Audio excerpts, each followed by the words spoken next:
जब कभी ऐसा मामला आता है गांव में कि आपको खेत पे जाने का रास्ता नहीं है, या गांव में कोई रास्ता है, आपको कहीं बंजर जमीन पड़ती चारागाह में कहीं जाना है, मेन रोड पे आना है, और आप कई सालों से उस रास्ते पे आ जा रहे हैं उत्तर प्रदेश में, तो पहले ये व्यवस्था नहीं थी, लेकिन जब से राज्य संहिता लागू हुई अब ये व्यवस्था हो गई है कि अगर आप कई सालों से किसी रास्ते पर चल रहे हैं लेकिन नक्शे में वो रास्ता दर्ज नहीं है, तो आप अपनी ऐसी व्यवस्था कर सकते हैं।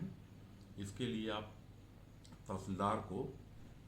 जो आपके तहसीलदार हैं, वहाँ जाकर आप एक एप्लीकेशन देंगे कि मैं, मेरे घर के बगल में या मेरे खेत के बगल में आने जाने का एक रास्ता है जो बंजर या नवीन पड़ती से होकर गुजरता है, और मैं परिवार बहुत पीढ़ियों से वहाँ आता जाता रहा हूँ, लेकिन अब कोई आदमी उसमें आने जाने से रोक लगा रहा है। ऐसे मामले में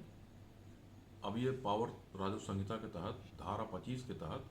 तहसीलदार को मिल गई है कि वो उसकी जांच करावें, और जांच करने के बाद उसको कंप्यूटर में अपने पोर्टल पे,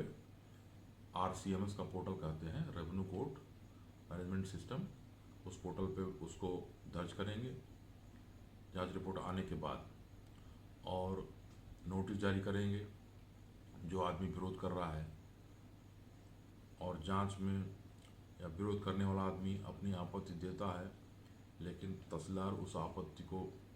नहीं मानते, तो एक न्यायालय से एक आदेश जारी हो जाएगा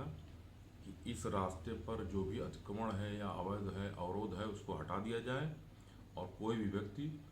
इस आने जाने के मार्ग पे कोई रोक नहीं लगाएगा।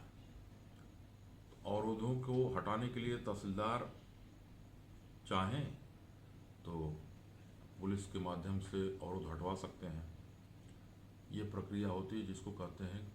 वर्षों से जो रास्ता चल रहा है लेकिन कागज में दर्ज नहीं है, उसमें आने जाने के लिए, सुविधा लेने के लिए न्यायालय से राहत लेना। ये धारा 25 है राजस्व संहिता की। पहले भू राजस्व अधिनियम में, जमींदारी विनाश अधिनियम में तहसीलदार को ये पावर नहीं था, लेकिन अब ये व्यवस्था राजस्व संहिता के तहत तहसीलदार को दी जा चुकी है।